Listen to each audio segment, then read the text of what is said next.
महामहिम गण, माननीय व्यवसायिक नेता, देवियों सज्जनों, दोनों ही तरफ से सम्मानित सभी उपस्थितिगण, आप सभी पे शांति बने रहे। सबसे पहले मैं अपनी ओर से और अपने सम्मानित सहयोगियों की ओर से महामहिम और उनके साथ आए प्रतिनिधि मंडल का हार्दिक अभिनंदन और गर्मजोशी से स्वागत करना चाहूँगा।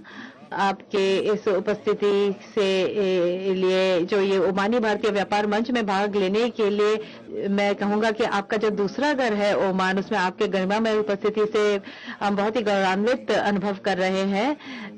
ये सम्मेलन हमारे देश की आपकी इस यात्रा के अवसर पर आयोजित किया जा रहा है, जो महामहिम सुल्तान हैतम बिन तारिक के अतिथि के रूप में हो रही है। तो एक बहुत ही अभूतपूर्व यात्रा है और आज हम यहाँ पे एकत्रित हुए हैं। ऐसे में हम दोनों मित्र राष्ट्रों के बीच सतत सहयोग के विकास में व्यापक लक्ष्यों और आकांक्षाओं की प्राप्ति की आशा करते हैं। हम एक साझा जागरूक दृष्टि के स्तंभ पर भरोसा करते हैं, उस पर निर्भर है, जो महामहिम सुल्तान हैतम बिन तारिक के मार्गदर्शन तथा मित्र राष्ट्र भारत गणराज्य के माननीय प्रधानमंत्री महामहिम के निर्देशों के अनुरूप हो रहा है।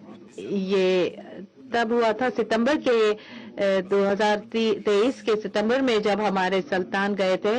महामहिम प्रधानमंत्री जी सल्तनत ओमान और भारत गणराज्य प्राचीन काल से स्थापित सुदृढ़ व्यापारिक संबंधों और सहयोग की भावना को साझा करते आए हैं। आज ये संबंध, जो एक गहरी ऐतिहासिक विरासत और भविष्य उन्मुख दृष्टि से समृद्ध है, दूरदर्शी राजनीतिक इच्छा शक्ति द्वारा अधिक सशक्त हो रही है। भारत गणराज्य हमारा सबसे अग्रणी 3 देश है और हमारे जो विदेशी निवेश है उनमें से टॉप 10 देशों में से है। हम यहाँ पे एक बार फिर इस बात को दोहराना चाहेंगे कि हमारे जो क्षितिज है आर्थिक और निवेश के सहयोग का, उसको हम और उसका विस्तार करना चाहेंगे। और हम जो सेता के ऊपर हस्ताक्षर हुआ है, ये भी बहुत ही महत्वपूर्ण है, इस बात पे बल देंगे। ये बहुत ही सामरिक और आशावादी एक समझौता है। यह समझौता हमारी साझे विजन को प्रतिबिंबित करता है कि हम अपने व्यापारिक और आर्थिक सहयोग का और विस्तार करना चाहते हैं, जिससे कि हम दोनों देशों के लोगों का लाभ हो। और हम आशा करेंगे कि ये फोरम ने जो भी लक्ष्य निर्धारित किए हैं वो उसे हासिल कर सके और इसमें जो निजी क्षेत्र हैं वो भी अपनी भूमिका निभा पाएंगे। इसलिए हम एक ओमानी कम्युनिटी की स्थापना करेंगे जिनको इस समझौता का पूरा लाभ हो, और जो Omani Indian joint business community है वो इस काम को फॉलो अप करेगी, ताकि जितने भी लक्ष्य निर्धारित किए गए हैं उनको हम हासिल कर सकें। हम आशा करते हैं कि ओमानी भारत साझेदारी में और व्यापक क्षितिज भी शामिल होंगे, जैसे कि संस्कृति और पर्यटन जैसे क्षेत्र भी। इसीलिए हम आशा करते हैं कि ये जो मंच है इसे अपने अग्रणी लक्ष्य प्राप्त कर पाए। तो ये बैठक एक बहुत ही मूल्यवान अवसर है निजी क्षेत्र को और मजबूत करने के लिए, इस लक्ष्य को प्राप्त करने के लिए। और हम आशा करते हैं कि ओमान और भारत के जो बिजनेस जगत के लोग हैं उन्हें भी लाभ होगा। अंत में एक बार फिर आपकी उपस्थिति के लिए आभार व्यक्त करना चाहूँगा। मैं अल्लाह से शांति और कृपा की आशीर्वाद की आशा करता हूँ, हमारे लिए भी और भारत गणराज्य के लिए भी। और हम उन सभी का भी आभार व्यक्त करते हैं जिन्होंने इस मंच में योगदान किया है। हम आशा करते हैं कि सारे बिजनेस लीडर को सफलता प्राप्त हो और दोनों देशों के बीच में जो व्यापार और निवेश के संबंध है वो और मजबूत हो। हम चाहेंगे दोनों ही देशों का लाभ हो। बहुत बहुत धन्यवाद। Respected prime minister Shri Narendra Modi ji, Dr. S. Jaishankar, Honorable Minister for Foreign Affairs, my good friend and brother, His Excellency Kes, with whom I've worked over the last couple of years relentlessly so that we could all celebrate today, Shri Ajit Doval, Shri Pankaj Khimji, one of the most prominent Indians who's been in Oman for now 6 generations and has stood at the forefront of strengthening the relations between Oman and India, distinguished excellencies, ministers and captains of industry from India and Oman. A very good morning to all of you. Namaste. It is indeed an honor to address the distinguished gathering at the Oman-India Business Summit on a day when both countries are at the cusp of witnessing a watershed moment in our millennia-old relationship. Today, we will be signing the Oman-India Comprehensive Economic Partnership Agreement, which is the culmination of our shared vision and dedicated efforts to build a mutually prosperous future for our people. Our bilateral trade has crossed $10 billion, but that's just the beginning. We have miles to go and lots of achievements that await us. Now, our focus must shift to a more diversified and resilient economic partnership, be it in trade, investments, tourism, and mutual cooperation in innovation and technology. Friends, the CEPA will act as an enabler of a more ambitious future by offering duty-free access, addressing trade barriers, and simplifying rules. It will allow our exports to be more competitively priced in each other's economies. We invite Omani business persons to leverage India's vibrant market, while Indian businesses will find Oman as a strategic gateway to the Gulf, Africa, and West Asia. The Comprehensive Economic Partnership would facilitate greater market access for our professionals and firms, supporting Oman's Vision 2040.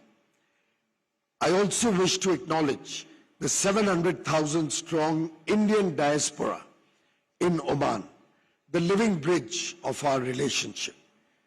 The CEPA allows fair and predictable visa regime and labor mobility for our skilled workforce while fully respecting Oman's sovereign employment policies. The fact that this is Oman's second FTA with a country directly, an FTA that they are entering into after nearly 20 years, the last being in 2006, demonstrates the importance that Oman places to the India relationship and correspondingly India's own commitment to work with our friends in Oman to further strengthen this relationship and elevate it to much higher levels.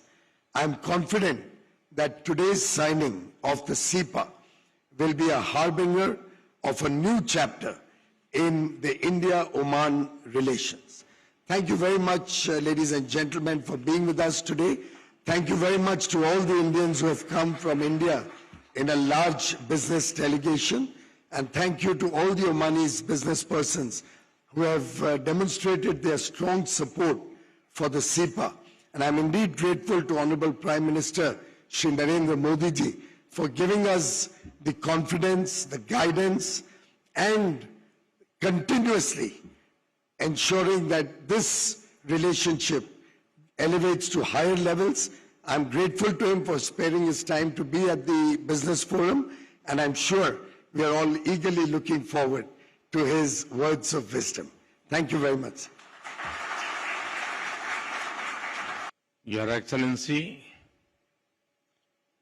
Quraish Al Yusuf, Minister of Commerce, Industry and Investment Promotion, दोनों देशों के delegates, business world के leaders, देवी और सज्जनों, नमस्कार। मुझे 7 वर्ष बाद ओमान आने का सौभाग्य मिला है और आज आप सभी के साथ बातचीत करने का अवसर मिल रहा है। इस बिजनेस समिट के लिए आपकी गर्मजोशी मेरा भी उत्साह बढ़ा रही है।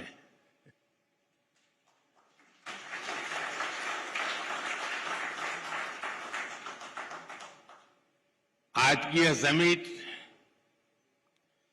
भारत ओमान पार्टनरशिप को नई दिशा देगी, नई गति देगी और नई बुलंदियों तक पहुंचने में मदद करेगी। और इसमें आप सभी का बहुत बड़ा रोल है। फ्रेंड्स, आप भारत और ओमान के बिजनेस हमारे ट्रेड को रिप्रेजेंट करते हैं। आप उस विरासत के वारिस हैं जिसका सदियों का एक समृद्ध इतिहास रहा है। सभ्यता के आरंभ से ही हमारे पूर्वज एक दूसरे के साथ मैरीटाइम ट्रेड कर रहे थे। अक्सर कहा जाता है कि समंदर के 2 किनारे बहुत दूर होते हैं, लेकिन मांडवी और मस्कत के बीच अरब सागर एक मजबूत ब्रिज बना है। एक ऐसा ब्रिज जिसने हमारे रिश्तों को मजबूत किया, कल्चर और इकोनॉमी को ताकत दी। आज हम विश्वास के साथ कह सकते हैं कि समंदर की लहरें बदलती हैं, मौसम बदलते हैं, लेकिन भारत ओमान की दोस्ती हर मौसम में और मजबूत होती है और हर लहर के साथ नई ऊंचाई को छूती है। फ्रेंड्स, हमारा रिश्ता ट्रस्ट की नींव पर बना। फ्रेंडशिप की ताकत से आगे बढ़ा और समय के साथ और गहराता चला गया। आज हमारे डिप्लोमेटिक रिश्ते भी 70 इयर्स के हो गए हैं। ये सिर्फ 70 वर्ष का उत्सव नहीं है, ये वो पड़ाव है जहां से हमें अपनी सदियों की विरासत को एक समृद्ध भविष्य की तरफ ले जाना है। फ्रेंड्स, आज हम एक ऐसा ऐतिहासिक निर्णय ले रहे हैं जिसकी गूंज आने वाले कई दशकों तक सुनाई देगी। कॉम्प्रिहेंसिव इकोनॉमिक पार्टनरशिप एग्रीमेंट यानी सीपा हमारी पार्टनरशिप को 21st सेंचुरी में नया विश्वास, नई ऊर्जा से भर देगा। यह हमारे साझा भविष्य का ब्लूप्रिंट है। यह हमारे ट्रेड को नई गति देगा, इन्वेस्टमेंट को नया भरोसा देगा और हर सेक्टर में अवसरों के नए द्वार खोलेगा। सीपा हमारे नौजवानों के लिए ग्रोथ, इनोवेशन और एम्प्लॉयमेंट के अनेक नए अवसर बनाएगा। ये एग्रीमेंट पेपर से निकलकर परफॉर्मेंस में बदले, इसमें आप सभी की भूमिका बहुत बड़ी है, क्योंकि जब पॉलिसी और एंटरप्राइज एक साथ चलते हैं तभी पार्टनरशिप नया इतिहास बनाती है।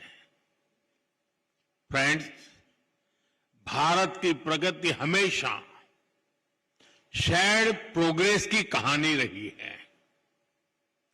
भारत जब ग्रो करता है तो अपने दोस्तों को अपनी ग्रोथ का साझेदार बनाता है। आज भी हम यही कर रहे हैं। आज भारत थर्ड लार्जेस्ट इकोनॉमी बनने की तरफ तेजी से बढ़ रहा है। इसमें पूरी दुनिया के लिए अवसर है, लेकिन ओमान के लिए तो एडवांटेज और भी बड़ा है, क्योंकि हम पक्के दोस्त तो है ही, मैरीटाइम नेबर भी है। हमारे लोग एक दूसरे को जानते हैं। हमारे बिजनेस जगत में पीढ़ियों का भरोसा है और हम एक दूसरे के मार्केट को बहुत ही अच्छे से समझते हैं। ऐसे में भारत की ग्रोथ जर्नी में ओमान के लिए अवसर ही अवसर है। फ्रेंड्स, आज बिजनेस वर्ल्ड में भारत की इकोनॉमी की रेजिलियंस की चर्चा होती है। लोग अक्सर पूछते हैं कि दुनिया में इतनी अनिश्चितता है, ग्लोबल इकोनॉमी भी मुश्किलों में है, तो ऐसे में भारत 8% से अधिक की ग्रोथ कैसे अचीव कर रहा है? मैं आपको इसका बड़ा रीजन बताता हूं। असल में बीते 11 वर्षों के दौरान भारत ने सिर्फ पॉलिसी नहीं बदली है, भारत ने अपना इकोनॉमिक डीएनए बदला है।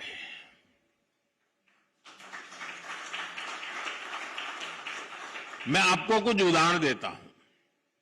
जैसे गुड्स एंड सर्विस टैक्स यानी जीएसटी है, इसने पूरे भारत को एक इंटीग्रेटेड यूनिफाइड मार्केट में बदला है।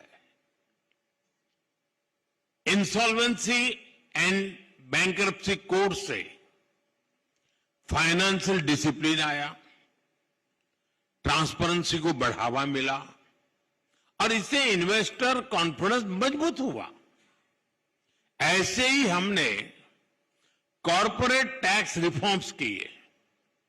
इससे भारत दुनिया के मोस्ट कॉम्पिटिटिव इन्वेस्टमेंट डेस्टिनेशन में से एक बन गया है। साथियों, अभी आपने लेबर रिफॉर्म्स की भी चर्चा सुनी होगी। हमने दर्जनों लेबर कोड्स को सिर्फ 4 कोड्स में समेट लिया है। ये भारत के इतिहास के सबसे बड़े लेबर रिफॉर्म्स में से एक है। फ्रेंड्स, जब पॉलिसी क्लैरिटी आती है तो मैन्युफैक्चरिंग को भी नया विश्वास मिलता है। एक तरफ हम पॉलिसी और प्रोसेस रिफॉर्म कर रहे हैं, वहीं दूसरी तरफ भारत में मैन्युफैक्चरिंग को बढ़ावा देने के लिए प्रोडक्शन लिंक इंसेंटिव भी दे रहे हैं।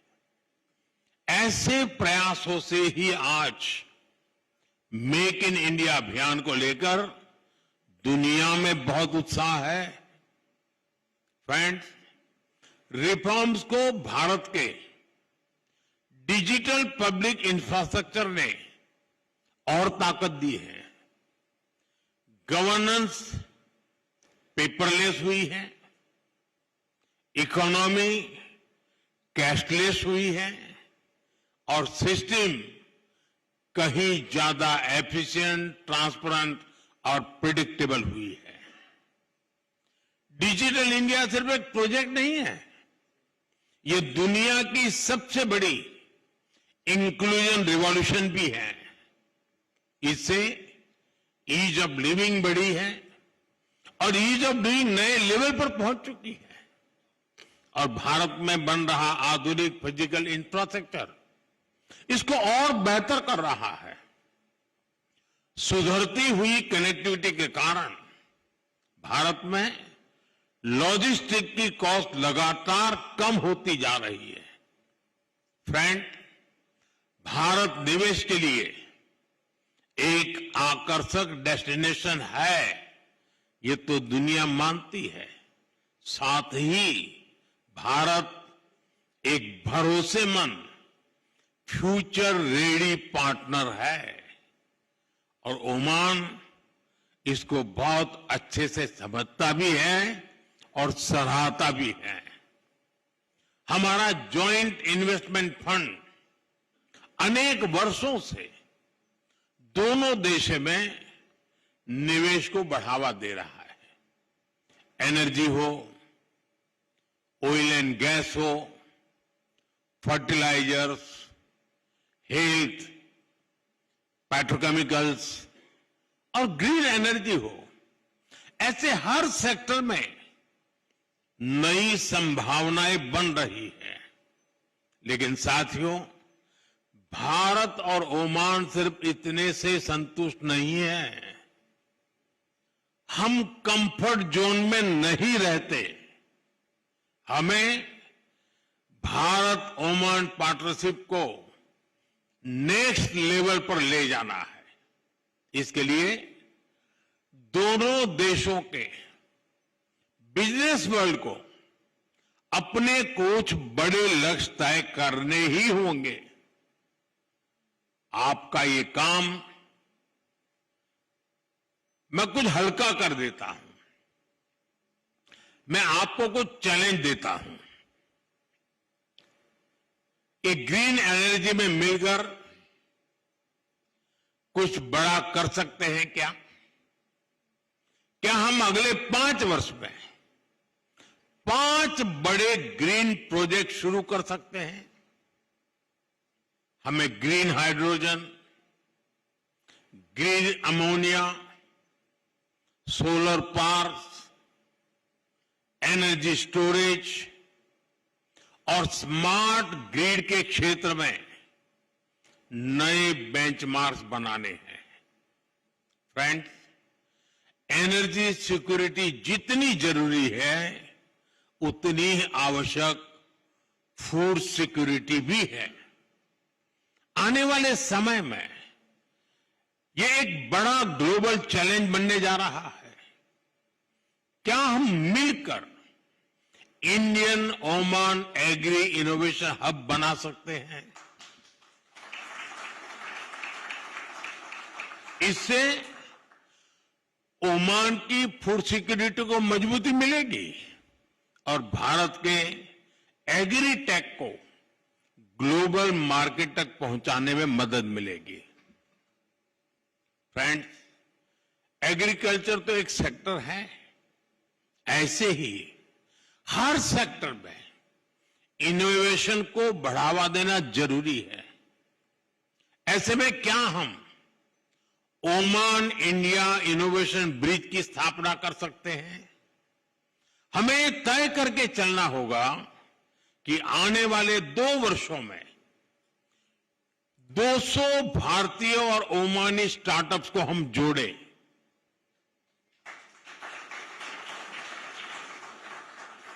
हमें जॉइंट इंक्यूबेटर्स बनाने होंगे, fintech sandboxes, AI and cyber security labs का निर्माण करना होगा और क्रॉस बॉर्डर वेंचर फंडिंग को बढ़ावा देना होगा।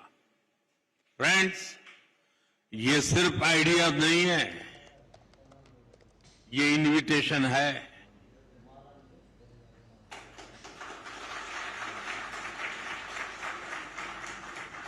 Invitation to invest, invitation to innovate, invitation to build the future together। आइए हम इस पुरानी मित्रता को नई टेक्नोलॉजी, नई एनर्जी और नए सपनों की शक्ति से आगे बढ़ाएं। शुक्रान। जय जय एलन। Thank you.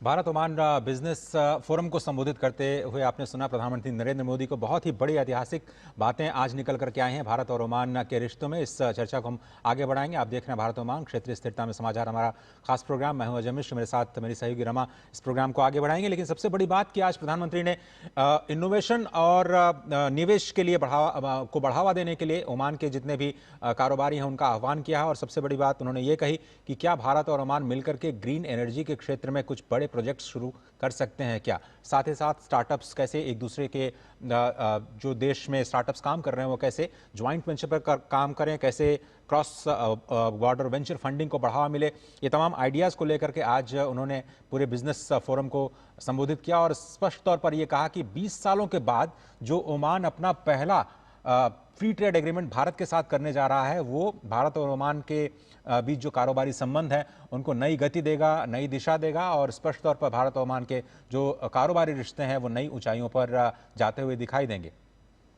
और इस तरह से देखें कि जो प्रधानमंत्री नरेंद्र मोदी आज ओमान दौरे के दूसरे दिन आज एक बहुत ही इंपॉर्टेंट बिजनेस फोरम को संबोधित कर रहे थे, जिसमें उन्होंने स्पष्ट तौर पर यह कहा कि जो ओमान है वो एक बहुत ही स्ट्रैटेजिक अहमियत रखता है भारत के लिए, इसलिए क्योंकि वो एक गेटवे बन सकता है आगे जाते हुए वेस्ट एशिया का, गल्फ कंट्रीज का और अफ्रीका का। ये तीनों ही जो क्षेत्र हैं उसके लिए ओमान एक बहुत बड़ा गेटवे के तौर पर भारत के लिए एक बड़ा गेटवे साबित हो सकता है। और जो 7 लाख भारतीय समुदाय हैं वहाँ पर उनको एक बहुत ही फ्लेक्सिबल वीज़ा रेजिम मिलेगा, मोबिलिटी वर्कफोर्स से फ़ायदा होगा। और 20 सालों के बाद जो FTA होने जा रहा है, आपसे थोड़ी देर बाद जब ये जो द्विपक्षीय वार्ता होगी उसमें दोनों ही देशों के जो वाणिज्य मंत्री हैं वो इस डील पर साइन करेंगे। और ओमान के इतिहास में तो ये पूरे इतिहास में दूसरा FTA होने जा रहा है। भारत को ही क्यों चुना गया 20 वर्षों के बाद, 2006 के बाद FTA के लिए, इस पर हम लगातार चर्चा भी करेंगे। लेकिन प्रधानमंत्री ने स्पष्ट तौर पर यह कहा कि जो भारत और ओमान के रिश्ते हैं मौसम बदलते हैं लेकिन भारत और ओमान की दोस्ती हर लहर के साथ नई ऊंचाइयों को छूती है। और लगातार हम आपको ये बता रहे हैं कि 70 वर्षों का अनुभव जो प्रधानमंत्री ने साझा किया कि दोनों देशों के बीच में जो 70 वर्षों की जो वर्षगांठ हम लोग लगातार मना रहे हैं उसने दोनों देशों के रिश्तों को नई ऊंचाइयां दी है, कल्चरल इकॉनमी को नई ताकत मिली है और जो भारत और ओमान का रिश्ता है विश्वास की नींव पर बना है और समय के साथ और भी गहराता जा रहा है। जो सीपा है उसकी बात सबसे ज़्यादा प्रधानमंत्री ने की है। स्पष्ट तौर पर उन्होंने कहा कि ये सीपा जो है वो हमारी भागीदारी को 21वीं सदी में नए विश्वास और नई ऊर्जा से भर देगा, कारोबार को गति देगा और निवेश को बढ़ावा देगा। नौजवानों के लिए खासतौर पर विकास और नवाचार के नए रोजगार के नए अवसर खोलने के लिए ये जो सीपा भारत और ओमान के बीच में साइन किया जाने वाला है वो भी एक बड़े मील का पत्थर साबित होगा। नीति और उद्यम, उन्होंने कहा कि जब भारत की पॉलिसीज और एंटरप्राइज एक साथ कदम बढ़ाते हैं तो भारत अपने ग्रोथ में लोगों को भागीदार बनाता है। स्पष्ट तौर पर प्रधानमंत्री ने 11 वर्षों में जो पॉलिसी को लेकर के रिफॉर्म्स किए गए, जो प्रोसेसेस को लेकर के रिफॉर्म्स किए गए उसका जिक्र किया। उन्होंने जिक्र किया GST का, जिसने भारत को एक साझा बाजार बना दिया है, जो इंसॉल्वेंसी एंड बैंक्रप्सी कोड का, जिन्होंने एक विश्वसनीय प्रेडिक्टेबल निवेश की रेजीम भारत में दी है।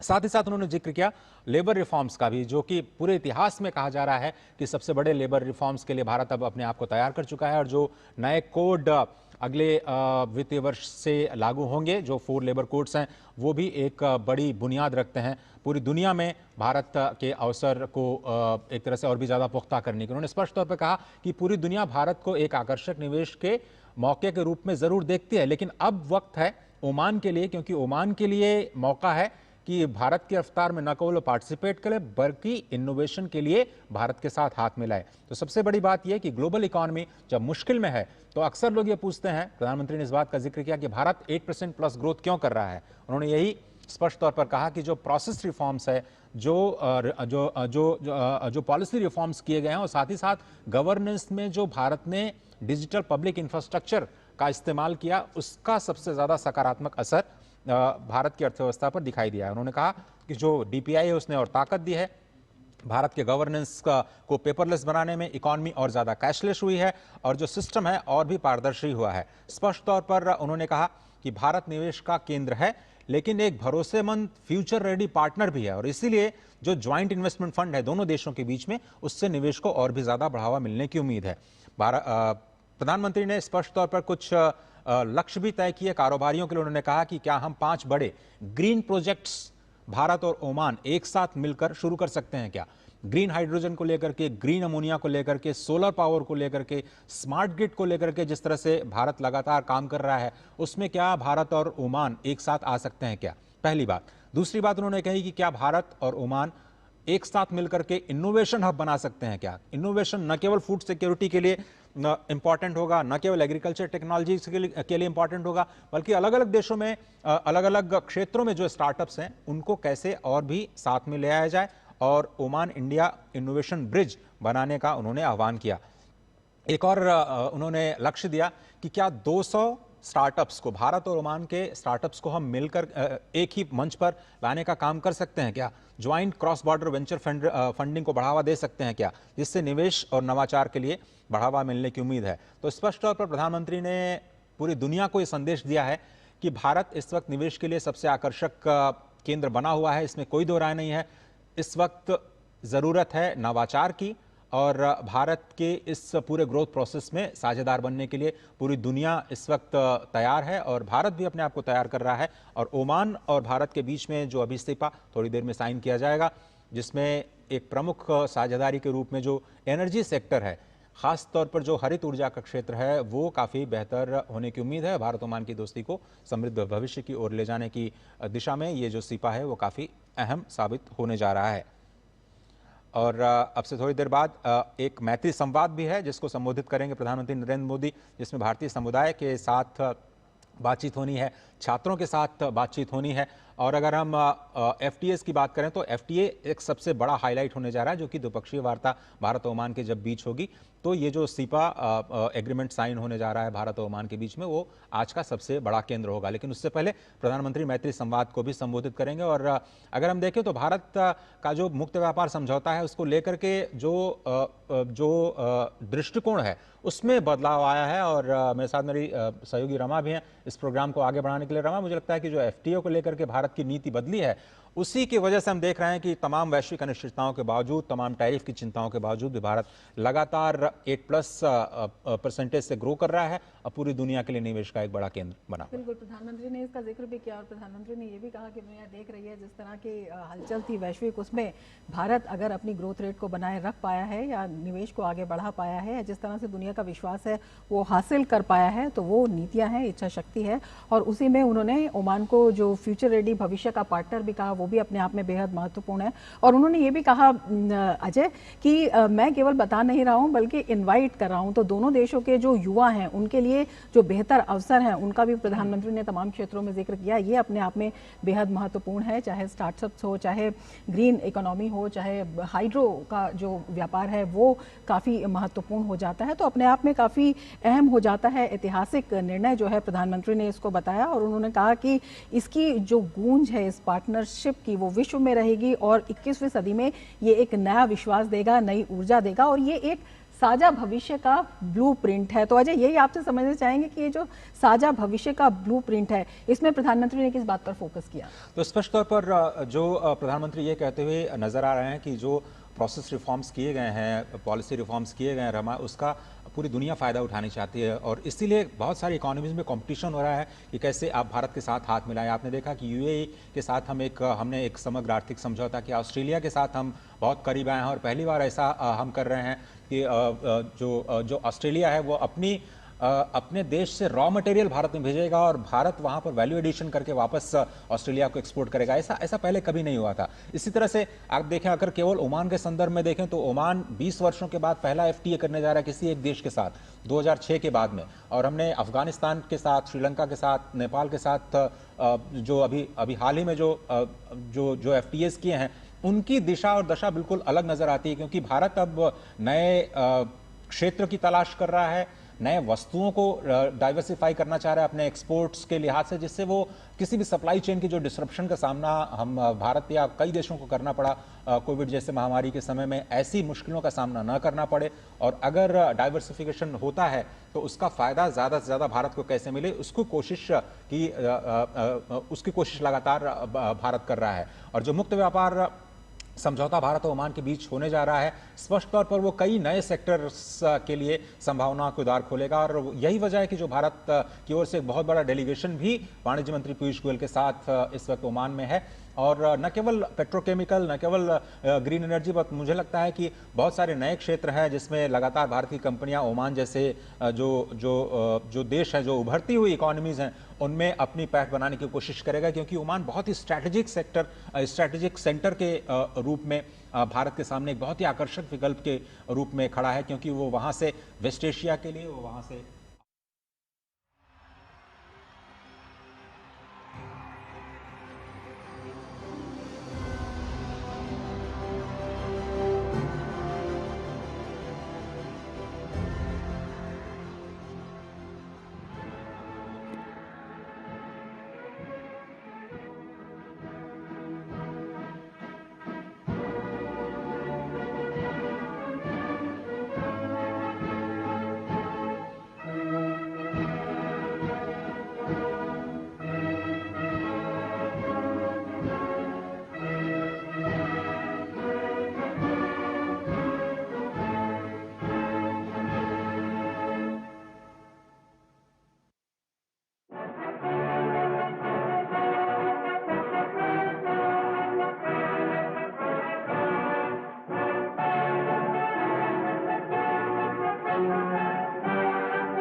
स्वागत कीजिए हमारे आदरणीय प्रधानमंत्री श्री नरेंद्र मोदी जी का।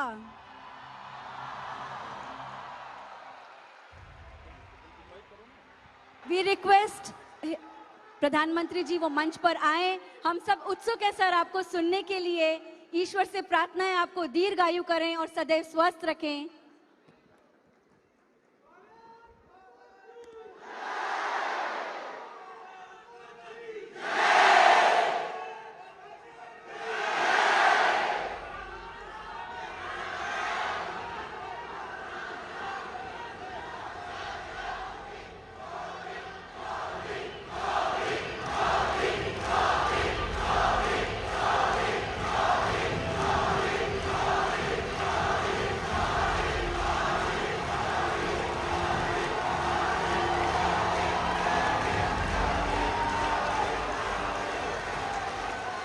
नमस्ते।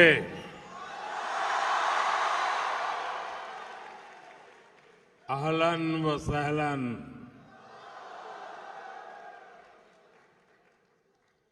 ये युवा जोश,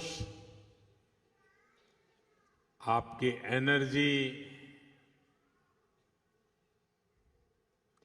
यहां का पूरा एटमॉस्फेयर चार्ज हो गया है।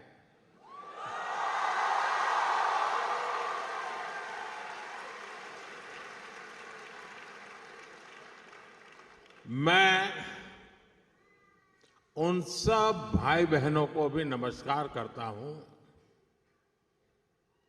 जो जगह की कमी के कारण इस हॉल में नहीं है और पास के हॉल में वो स्क्रीन पर ये प्रोग्राम लाइव देख रहे हैं।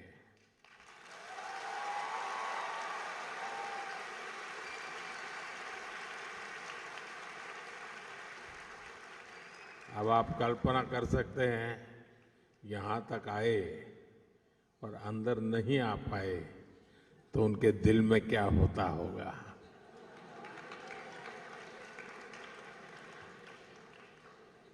साथियों, मैं मेरे सामने एक मिनी इंडिया देख रहा हूं।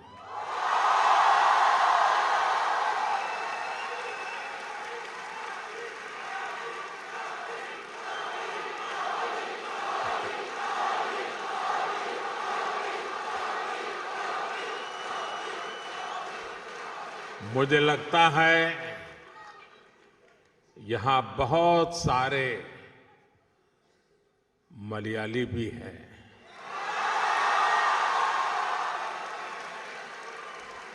सुखमाणो,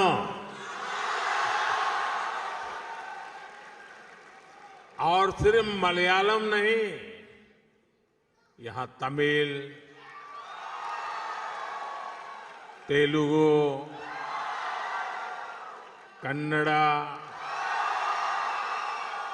और गुजराती बोलने वाले बहुत सारे लोग हैं। नलमा, वागुन्नारा, चेन्ना गिद्दीरा, केम छो? साथियों, आज हम एक फैमिली की तरह इकट्ठे हुए हैं। आज हम अपने देश को, अपनी टीम इंडिया को सेलिब्रेट कर रहे हैं।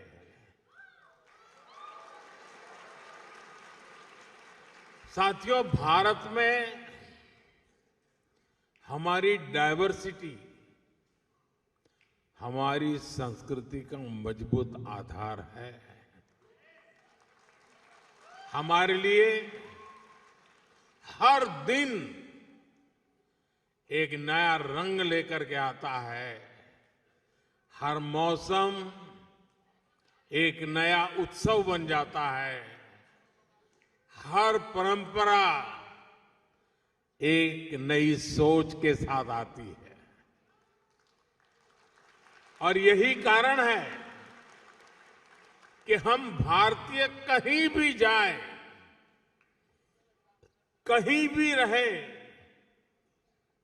हम डायवर्सिटी का सम्मान करते हैं।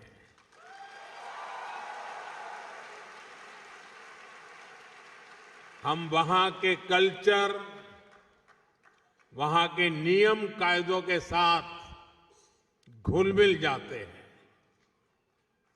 ओमान में भी मैं आज यही होते हुए अपने आंखों के सामने देख रहा हूं।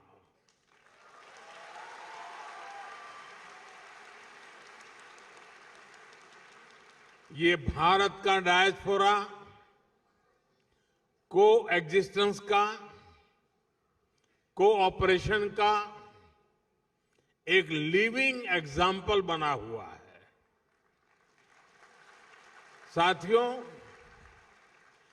भारत की इसी समृद्ध सांस्कृतिक विरासत का एक और अद्भुत सम्मान हाल ही में मिला है। आपको शायद पता होगा, यूनेस्को ने दिवाली को इंटेजिबल कल्चरल हेरिटेज ऑफ ह्यूमैनिटी में शामिल किया है।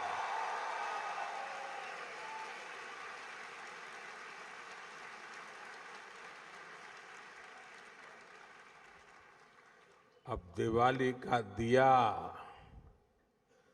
हमारे घर को ही नहीं, पूरी दुनिया को रोशन करेगा।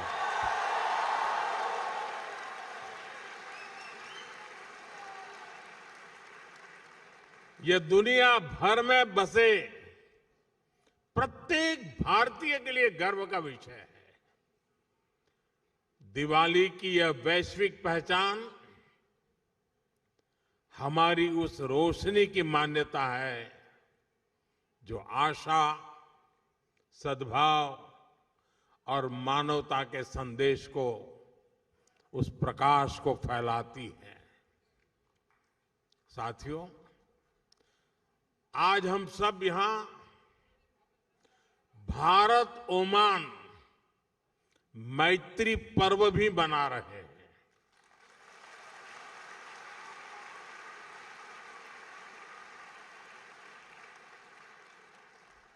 मैत्री यानी एम से मैरीटाइम हेरिटेज, ए से एस्पिरेशंस, आई से इनोवेशन, टी से ट्रस्ट एंड टेक्नोलॉजी, आर से रिस्पेक्ट, आई से इंक्लूसिव ग्रोथ, यानी ये मैत्री पर्व हम दोनों देशों की दोस्ती, हमारी शेयर्ड हिस्ट्री और प्रॉस्परस फ्यूचर का उत्सव है।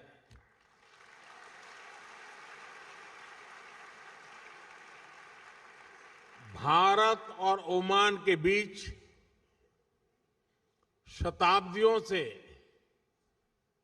एक आत्मीय और जीवंत नाता रहा है। इंडियन ओशन की मॉनसून विंड्स ने दोनों देशों के बीच ट्रेड को दिशा दी है। हमारे पूर्वज लोथल, मांडवी और ताम्रालिप्ति जैसे पोर्ट से लकड़ी की नाव लेकर मस्कट, सूर और सलाला तक आते थे।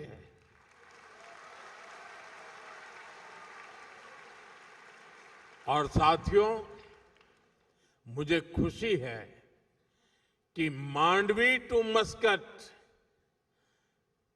इन ऐतिहासिक संबंधों को हमारी एम्बेसी ने एक किताब में भी समेटा है। मैं चाहूंगा कि यहां रहने वाला हर साथी, हर नौजवान इसको पढ़े और अपने ओमानी दोस्तों को भी एक गिफ्ट करे। अब आपको लगेगा कि स्कूल में भी मास्टर जी होमवर्क देते हैं और इधर मोदी जी ने भी आप करके होमवर्क दे दिया। साथियों, एक किताब बताती है कि भारत और ओमान सिर्फ ज्योग्राफी से नहीं बल्कि जनरेशन से जुड़े हुए हैं। और आप सभी सैकड़ों वर्षों के इन संबंधों के सबसे बड़े कस्टोडियन हैं। साथियों, मुझे भारत को जानिए क्विज में ओमान के पार्टिसिपेशन के बारे में भी पता चला है। ओमान से 10,000 से अधिक लोगों ने इस क्विज में पार्टिसिपेट किया।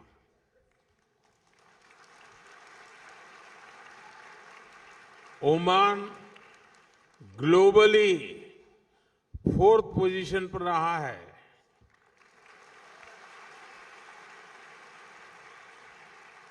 लेकिन मैं ताली नहीं बजाऊंगा। अरे ओमान तो नंबर 1 पे होना चाहिए।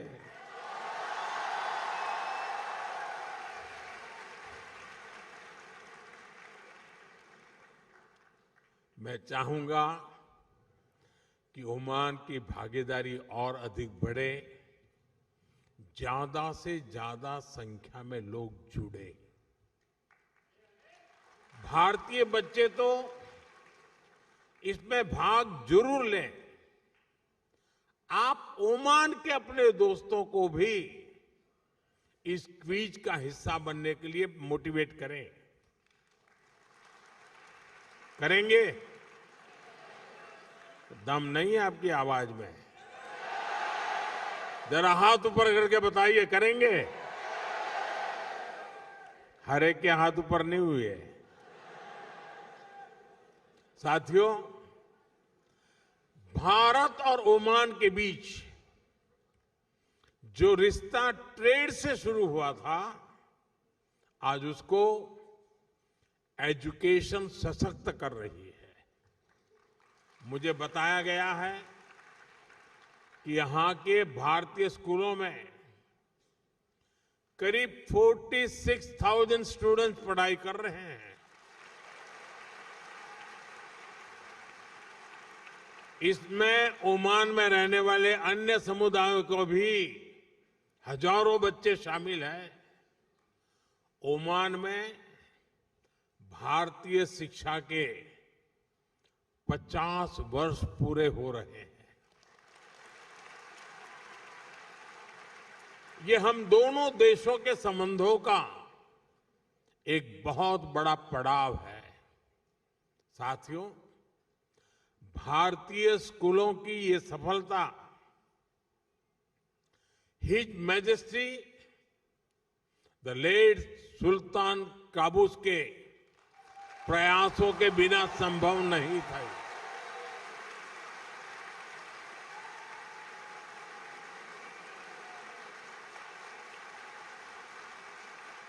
उन्होंने इंडियन स्कूल मस्कत सहित अनेक भारतीय स्कूलों के लिए जमीन दी और जरूरी मदद की। इस परंपरा को हिज मैजेस्टी सुल्तान हैथम ने आगे बढ़ाया।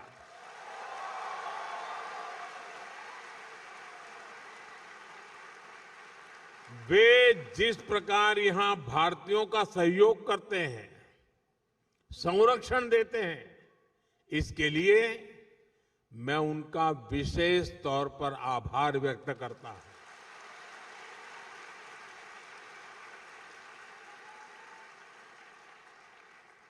साथियों, आप सभी परीक्षा पे चर्चा कार्यक्रम से भी परिचित हैं। यहां ओमान से काफी सारे बच्चे भी इस प्रोग्राम से जुड़ते हैं। मुझे यकीन है कि यह चर्चा आपके काम आती होगी। पेरेंट्स हो या स्टूडेंट्स, सभी को स्ट्रेस फ्री तरीके से एग्जाम देने में हमारी बातचीत बहुत मदद करती है। साथियों, ओमान में रहने वाले भारतीय अक्सर भारत आते जाते रहते हैं। आप भारत की हर घटना से अपडेट रहते हैं, सिर्फ फिल्में नहीं, मूवी नहीं। आप सभी देख रहे हैं कि आज हमारा भारत कैसे प्रगति की नई गति से आगे बढ़ रहा है।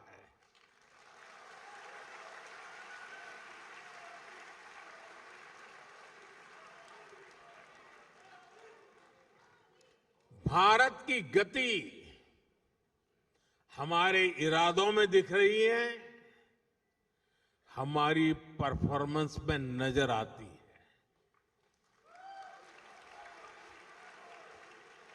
कुछ दिन पहले ही इकोनॉमिक ग्रोथ के आंकड़े आए हैं और आपको पता होगा भारत की ग्रोथ 8% से भी अधिक रही है।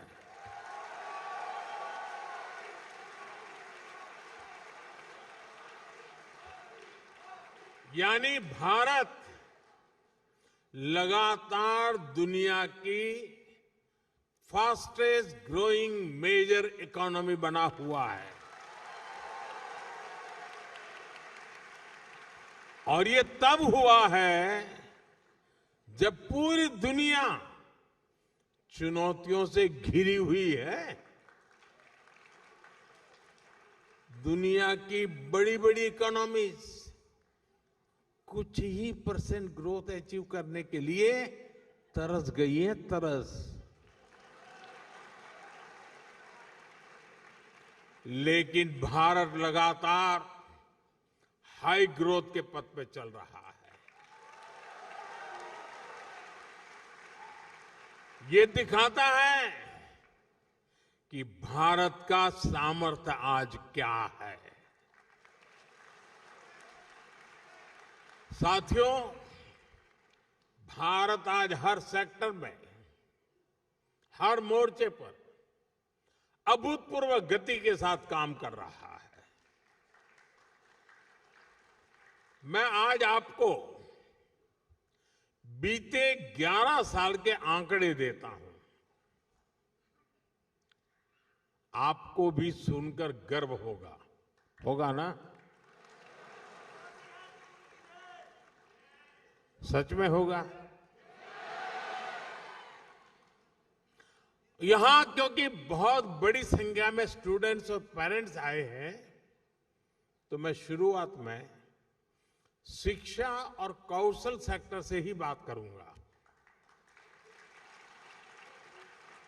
बीते 11 साल में भारत में हजारों नए कॉलेज बनाए गए हैं।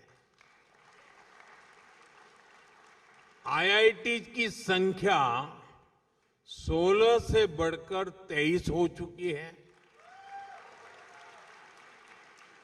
11 वर्ष पहले भारत में 13 आईआईएम थे, आज 21 है। इसी तरह एम्स की बात करूं तो 2014 से पहले सिर्फ 7 एम्स ही बने थे, आज भारत में 22 एम्स हैं।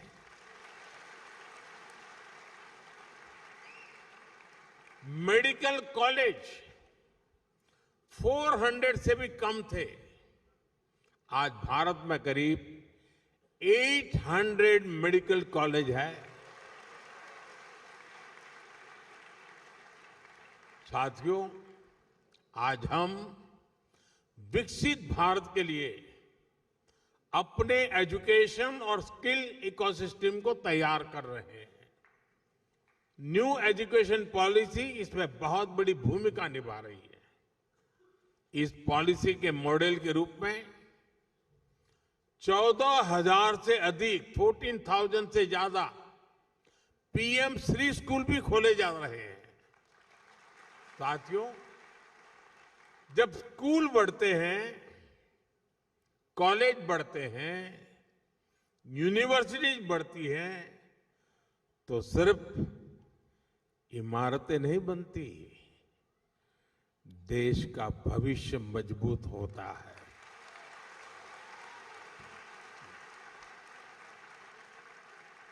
साथियों, भारत के विकास की स्पीड और स्केल शिक्षा के साथ ही अन्य क्षेत्रों में भी दिखती है। बीते 11 वर्षों में हमारी solar energy installed capacity 30 time बढ़ी है, 30 गुना बढ़ी है। सोलर मॉड्यूल मैन्युफैक्चरिंग 10 गुना बढ़ी है, 10 टाइम। यानी भारत आज ग्रीन ग्रोथ की तरफ तेजी से कदम आगे बढ़ा रहा है। आज भारत दुनिया का सबसे बड़ा फिनटेक इकोसिस्टम है। दुनिया का दूसरा सबसे बड़ा स्टील प्रोड्यूसर है, दूसरा सबसे बड़ा मोबाइल मैन्युफैक्चरर है। अब आपके जेब में मोबाइल होगा तो लिखा होगा मेड इन इंडिया।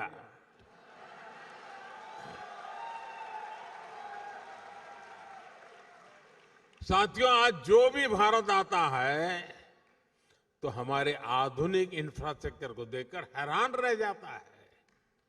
ये इसलिए संभव हो पा रहा है क्योंकि बीते 11 वर्षों में हमने इंफ्रास्ट्रक्चर पर 5 गुना अधिक निवेश किया है, 5 टाइम मोर।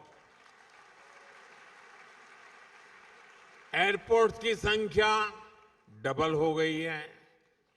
आज हर रोज पहले की तुलना में डबल स्पीड से हाईवे बन रहे हैं, तेज गति से रेल लाइन बिछ रही है, रेलवे का इलेक्ट्रिफिकेशन हो रहा है।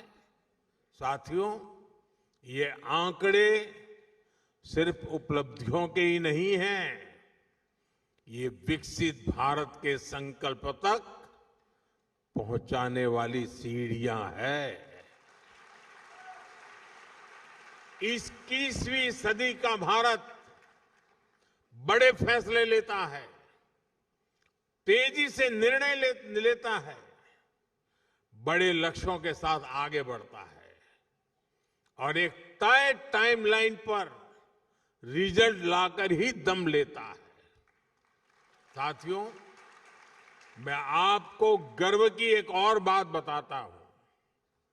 आज भारत दुनिया का सबसे बड़ा डिजिटल पब्लिक इंफ्रास्ट्रक्चर बना रहा है। भारत का यूपीआई यानी यूनिफाइड पेमेंट्स इंटरफेस दुनिया का सबसे बड़ा real time digital payment system है।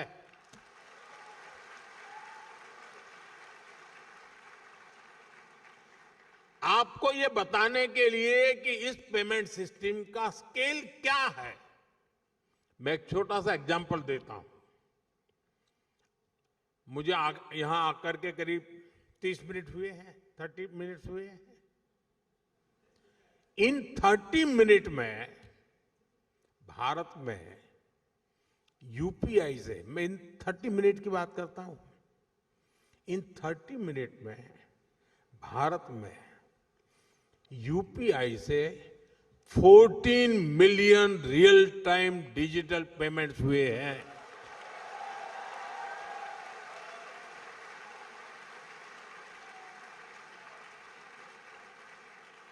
इन ट्रांजैक्शन की टोटल वैल्यू 20 बिलियन रुपीज है, उससे भी ज्यादा है।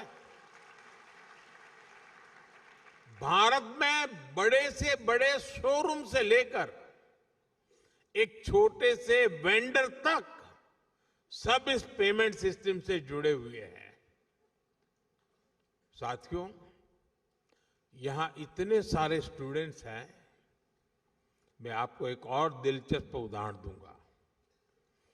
भारत के डिजी लॉकर की आधुनिक व्यवस्था बनाई है। भारत में बोर्ड के एग्जाम होते हैं तो मार्कशीट सीधी बच्चों के डिजी लॉकर अकाउंट में आ जाती है। जन्म से लेकर बुढ़ापे तक जो भी डॉक्यूमेंट सरकार जनरेट करती है वो डिजी लॉकर में रखा जा सकता है। ऐसे बहुत सारे डिजिटल सिस्टम आज भारत में ईज ऑफ लिविंग सुनिश्चित कर रहे हैं। साथियों, भारत के चंद्रयान का कमाल भी आप सभी ने देखा है।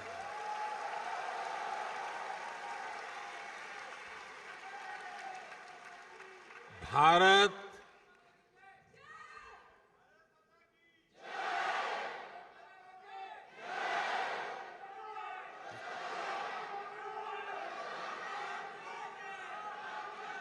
साथियों, भारत दुनिया का पहला ऐसा देश है जो मून के साउथ पोल तक पहुंचा है। सिर्फ इतना ही नहीं, हमने एक बार में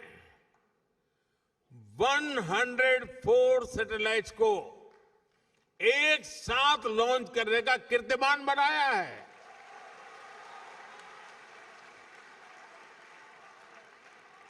अब भारत अपने गगनयान से पहला ह्यूमन स्पेस मिशन भी भेजने जा रहा है और वो समय भी दूर नहीं जब अंतरिक्ष में भारत का अपना खुद का स्पेस स्टेशन भी होगा।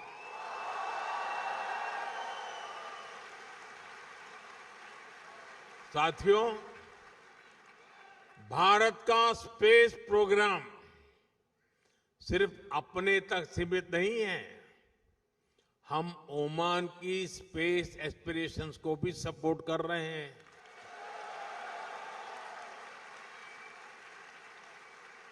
6-7 साल पहले हमने स्पेस कोऑपरेशन को लेकर समझौता किया था। मुझे बताते हुए खुशी है कि इसरो ने इंडिया ओमान स्पेस पोर्टल विकसित किया है। अब हमारा प्रयास है कि ओमान के युवाओं को भी इस स्पेस पार्टनरशिप का लाभ मिले। मैं यहां बैठे स्टूडेंट्स को एक और जानकारी दूंगा। इसरो युविका YUVIKA युविका नाम से एक स्पेशल प्रोग्राम चलाता है। इसमें भारत के हजारों स्टूडेंट्स स्पेस साइंस से जुड़े हैं। अब हमारा प्रयास है इस प्रोग्राम में ओमानी स्टूडेंट्स को भी मौका मिले।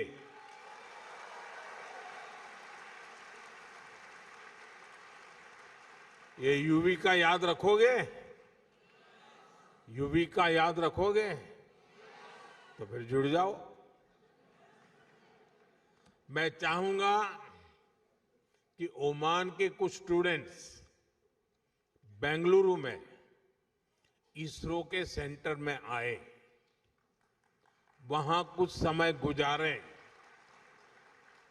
ये ओमान के युवाओं की स्पेस एस्पिरेशंस को नई बुलंदी देने की बेहतरीन शुरुआत हो सकती है। साथियों, आज भारत अपनी समस्याओं के सॉल्यूशंस तो खोज ही रहा है। ये सॉल्यूशंस दुनिया के करोड़ों लोगों का जीवन कैसे बेहतर बना सकते हैं, इस पर भी काम कर रहा है। सॉफ्टवेयर डेवलपमेंट से लेकर पेरोल मैनेजमेंट तक, डेटा एनालिसिस से लेकर कस्टमर सपोर्टर तक, अनेक ग्लोबल ब्रांड्स भारत के टैलेंट की ताकत से आगे बढ़ रहे हैं। दशकों से भारत आईटी और आईटी एनेबल सर्विसेज का ग्लोबल पावर हाउस रहा है। अब हम मैन्युफैक्चरिंग को आईटी की ताकत के साथ जोड़ रहे हैं और इसके पीछे की सोच वसुधैव कुटुंबकम से ही प्रेरित है। यानी make in India, make for the world.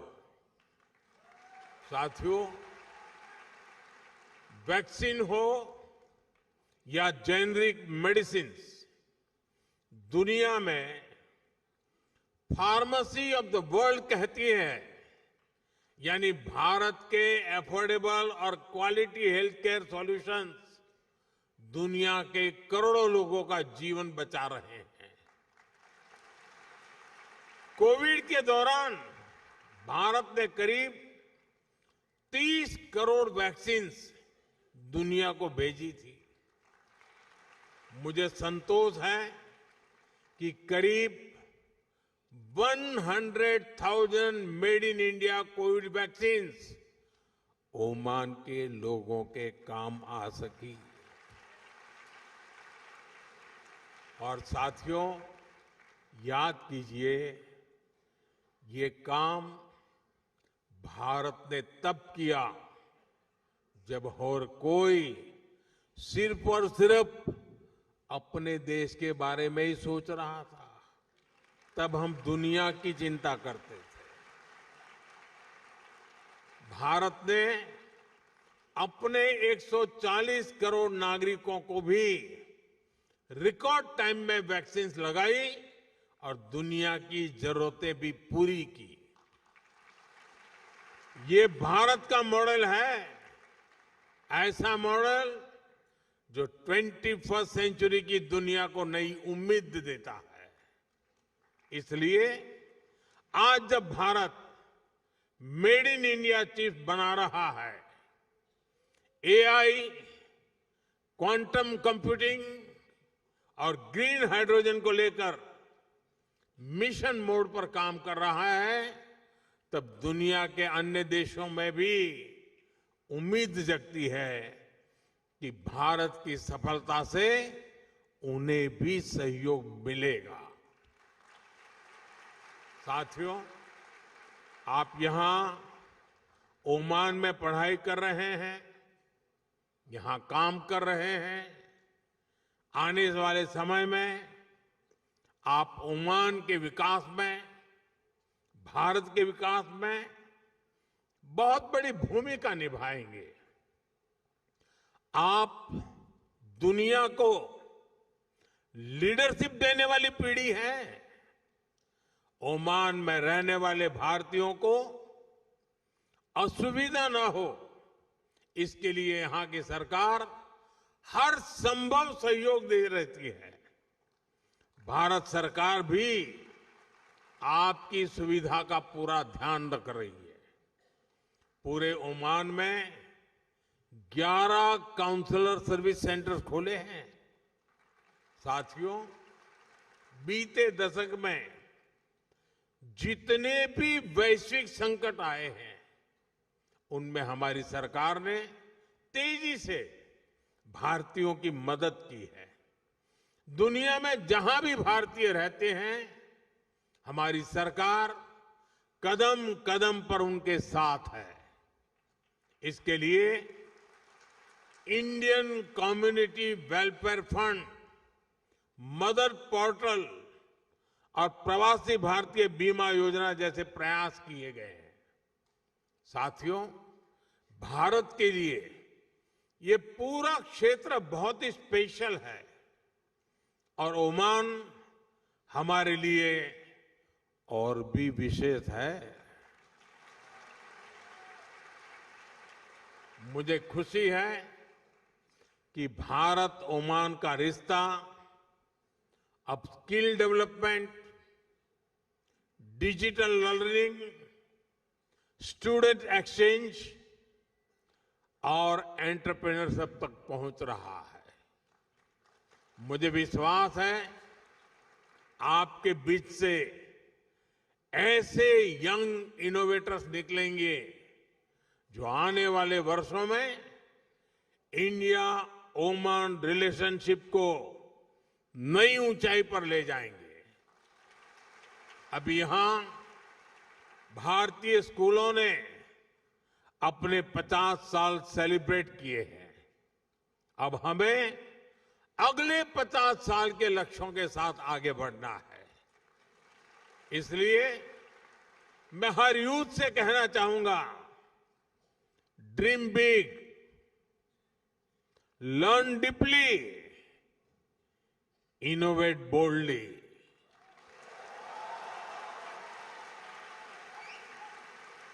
क्योंकि आपका फ्यूचर सिर्फ आपका नहीं है, बल्कि पूरी मानवता का भविष्य है। आप सभी को एक बार फिर उज्जवल भविष्य की बहुत बहुत शुभकामनाएं। बहुत बहुत धन्यवाद।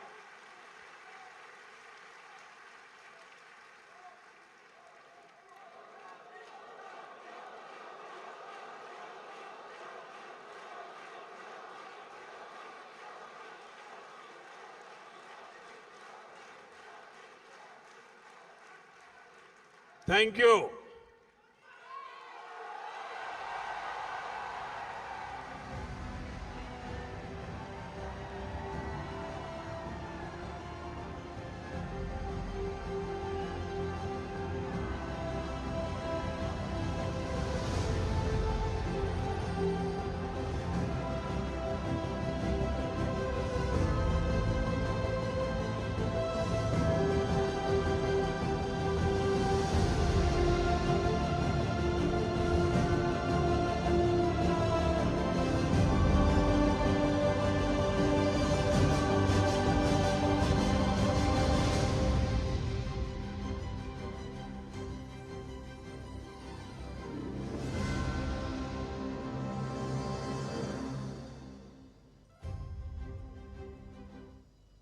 सीधा प्रसारण ओमान से आप देख रहे थे। प्रधानमंत्री ने मैत्री पर्व में शिरकत की और प्रधानमंत्री ने ये भी कहा कि यहाँ पर मैं मिनी इंडिया को देख रहा हूँ। साथ ही ये भी कहा कि मैत्री पर्व हमारे साझा इतिहास का समृद्ध भविष्य का उत्सव है। वहाँ पर जो डाइवर्सिटी है, भारत की डाइवर्सिटी की उन्होंने प्रशंसा की और कहा कि यही जो डाइवर्सिटी है वही हमारे देश की मजबूती का आधार है और इसी आधार पर हम वर्ल्ड की जो डाइवर्सिटी है उसे आत्मसात करते हैं और भारत जो है अपने लिए नहीं बल्कि विश्व के लिए जो है सॉल्यूशन प्रोवाइड करता है। प्रधानमंत्री ने यह भी कहा कि भारत और ओमान ज्योग्राफी से नहीं बल्कि जनरेशन से जुड़े हुए हैं, इसीलिए ये रिश्ता जो है वो बहुत मजबूत है। उन्होंने ये भी कहा, प्रधानमंत्री की बड़ी बातें हम आपको बता रहे हैं। प्रधानमंत्री ने कहा कि मैत्री पर्व हमारे साझा इतिहास और समृद्ध भविष्य का उत्सव है।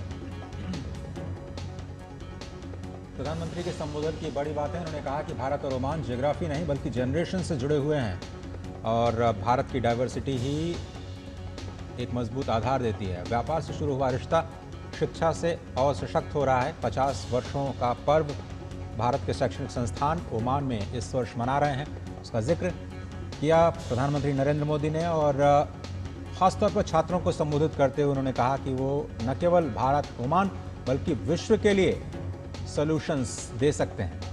भारत की आर्थिक प्रगति का भी जिक्र करते हुए उन्होंने कहा कि तमाम वैश्विक अनिश्चितताओं के बावजूद भारत की ग्रोथ रेट 8% से ज़्यादा रही और ताज़ा आंकड़े बताते हैं कि भारत तेज़ी से रिफॉर्म कर रहा है और दुनिया की सबसे तेज़ रफ्तार बड़ी अर्थव्यवस्था कई सालों से बना हुआ है।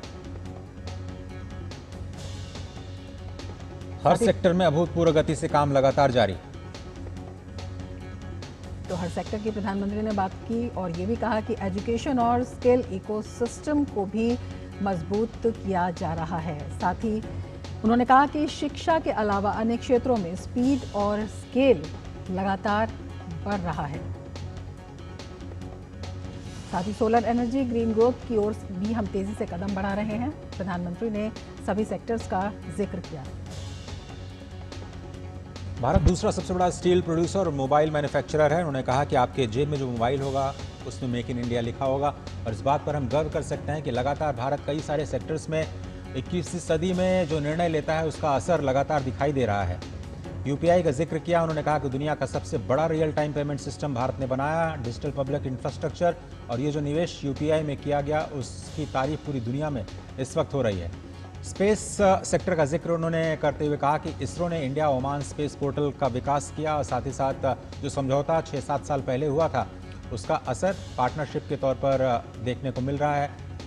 ओमान के युवाओं को स्पेस पार्टनरशिप का लाभ मिले, इसके लिए उन्होंने बेंगलुरु में ओमान के छात्रों को न्योता भी दिया है आने का।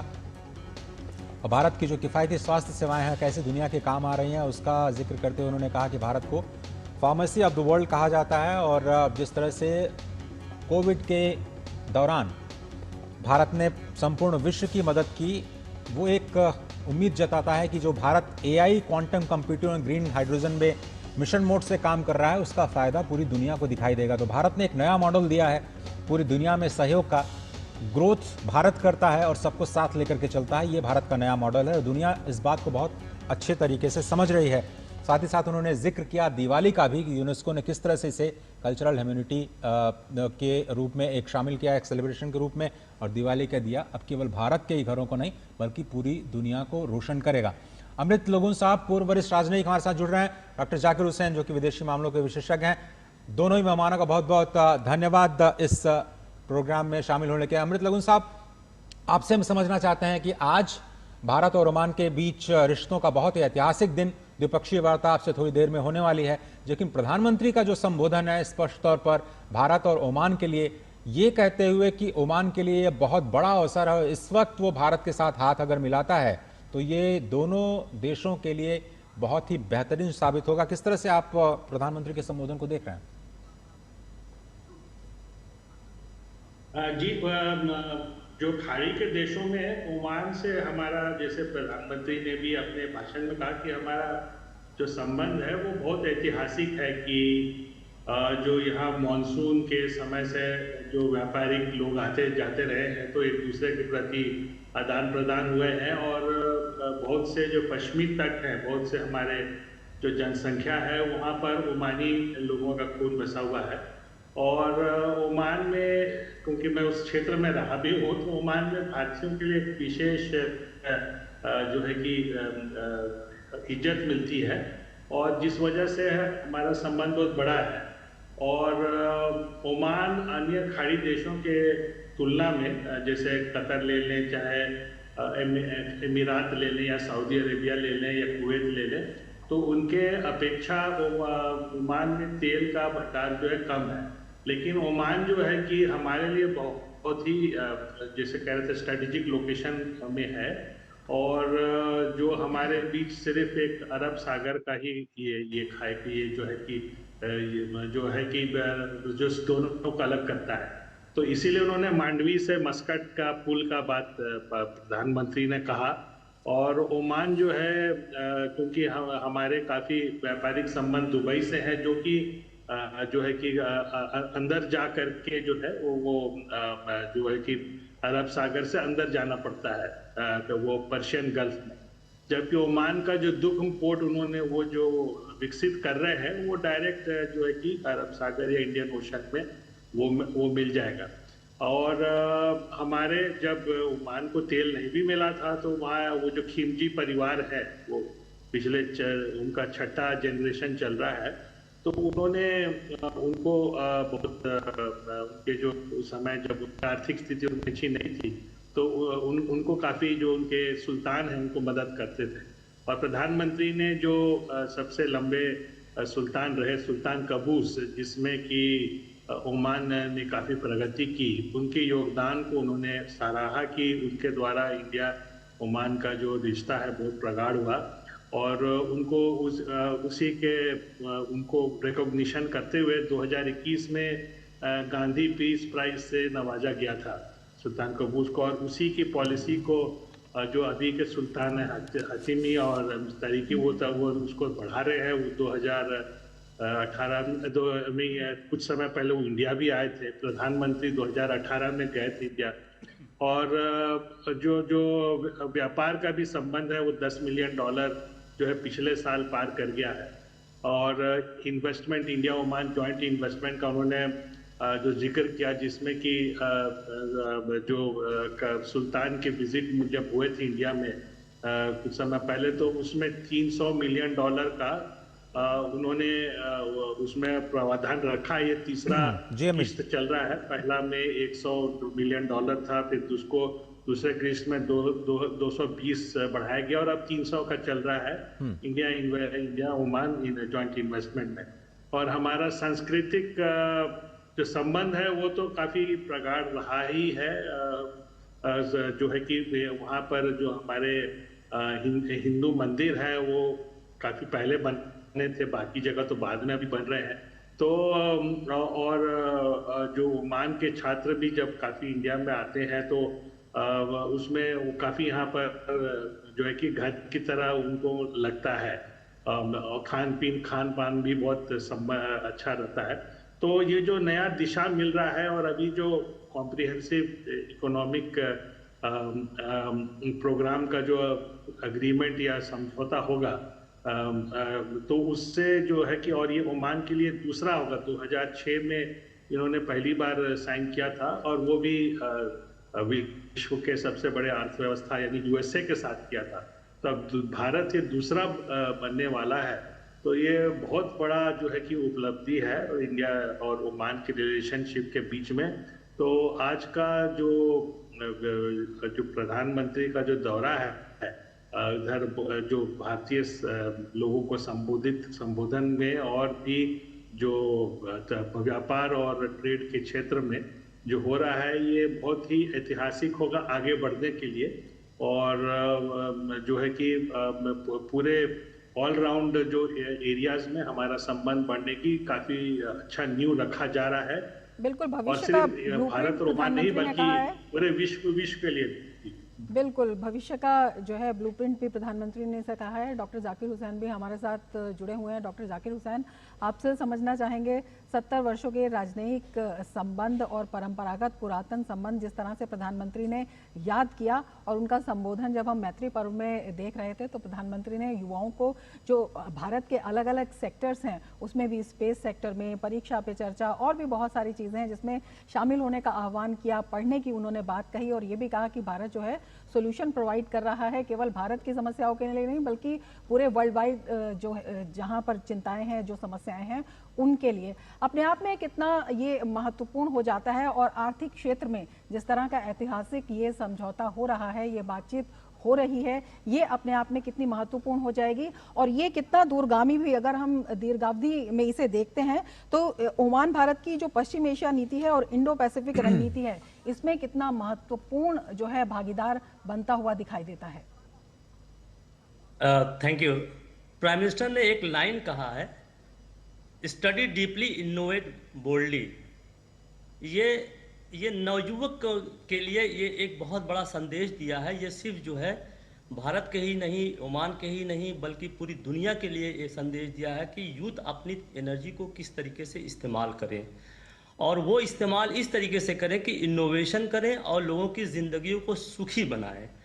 और मुझे कहने में ये बहुत अच्छा लग रहा है कि शायद इंडिपेंडेंस के बाद पहली बार इस तरीके से किसी प्रधानमंत्री ने इंडिया ओमान के संबंध को इतनी गहराई से और इतनी विस्तार पूर्वक से जो एक्सप्लेन किया है, पास्ट में, प्रेजेंट में और फ्यूचर में, भविष्य में क्या हो सकता है, शायद ये कभी नहीं हुआ है। और इसने जो है एक बहुत ही मजबूत न सिर्फ फ्रेंडशिप की बल्कि कॉपरेशन की आधारशिला रखी है, और जिसमें बहुत सारे एरियाज को दिखाया गया है जहां भारत जो है ओमान के साथ मिलकर एक सशक्त ओमान को बनाने में पूरी तरीके से भागीदारी करेगा, जिसमें स्पेस है, एआई है, कंप्यूटर, क्वांटम कंप्यूटर है, और डिजिटल पब्लिक इंफ्रास्ट्रक्चर है, पेमेंट सिस्टम है, हेल्थ है, और मैन्युफैक्चरिंग है, फूड सिक्योरिटी है, और ख़ासकर जो स्ट्रेटजिक रिलेशन जो है वो बहुत ही इम्पॉर्टेंट है, क्योंकि ओमान की जो स्ट्रेटजिक सामरिक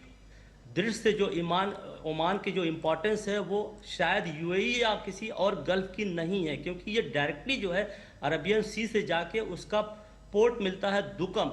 दुकम को उन लोगों ने दो तरीके से डेवलप किया है। नंबर एक जो है इकोनॉमिक जोन की तरह डेवलप कर रहे हैं, दूसरी जो है स्ट्रेटजिक लोकेशन की तरह कर रहे हैं। और ये दुकम जो है 3 कॉन्टिनेंट्स को कनेक्ट करता है, वेस्ट एशिया को, गल्फ को, और वेस्ट एशिया को, अफ्रीका को, और यहाँ यूरोप को भी जाता है। और उसमें जो ओमान ने डेवलप किया है सेक्टर वाइज वो बहुत ही स्ट्रेटजिक है, जिसमें जो है ग्रीन हाइड्रोजन, ग्रीन एनर्जी के जो सारे वहाँ पे इन्वेस्टमेंट किए हैं। और भारत ने, प्राइम मिनिस्टर ने कहा है कि भविष्य ग्रीन एनर्जी का है, उसमें सोलर है, ग्रीन अमोनिया है, ग्रीन हाइड्रोजन है। तो वहाँ पे हमारे जो है अडानी वगैरह ने ऑलरेडी वहाँ इन्वेस्टमेंट शुरू कर दिए हैं, ताकि वो अफ्रीकन कंट्रीज़ में और यूरोपियन कंट्रीज़ में वहाँ सप्लाई की जा सके। फार्मास्यूटिकल का हब हो सकता है। सबसे बड़ी बात यह है कि जो है पर्शियन गल्फ में जब जाता है तो वहाँ पे हुर्मुज का बहुत बड़ी प्रॉब्लम है कि जो है चोक पॉइंट है, ओमान डायरेक्टली मिलता है। इससे जो है ओमान से सऊदी अरबिया, सऊदी अरबिया से फिर आईमेक में हम सोचते हैं कि मिल जाना चाहिए। ये बहुत ही सेफ रास्ता है, तो इसमें कोई प्रॉब्लम नहीं है। और प्राइम मिनिस्टर ने ये सारी चीज़ों को बहुत ही खूबसूरती से बयान किया है। मैं सुन रहा था, आपने बड़ा अच्छे तरीके से इसको दिखाया कि वो जो बिजनेस सीईओ से बात कर रहे थे, फिर मैत्री वाले में बात कर रहे थे, तो पूरी चीज़ों को खोल के रख दिया कि ओमान क्या कर सकता है भारत के साथ, और भारत की बढ़ती हुई अर्थव्यवस्था ओमान को कहाँ तक ले जा सकती है। ये शायद पहली बार हुआ है, और इसकी जिम्मेदारी अब हमारे जो है ब्यूरोक्रेट्स पर है। प्राइम मिनिस्टर ने बहुत बड़ी आधारशिला रखी है, और प्राइवेट इन्वेस्टर्स की है, ब्यूरोक्रेट्स की है, और पीपल टू पीपल प्रोग्राम में जिस तरीके से डेप्थ आई है उसको आगे ले जाने की बात है। बिल्कुल सही कहा आपने। भारतीय समुदाय कैसे इन रिश्तों को और आगे लेकर के जाता है, उन्होंने कहा कि आप भविष्य की जिम्मेदारी आप ही के कंधों पर है, और खासतौर पर छात्रों को उन्होंने संबोधित किया। छोटा सा ब्रेक लेते हैं, चर्चा हमारी जारी है, लगातार बने रहिए आप, क्योंकि भारत और ओमान के बीच ऐतिहासिक समझौता आपसे थोड़ी देर में होने वाला है। द्विपक्षीय वार्ता की शुरुआत थोड़ी देर में होगी।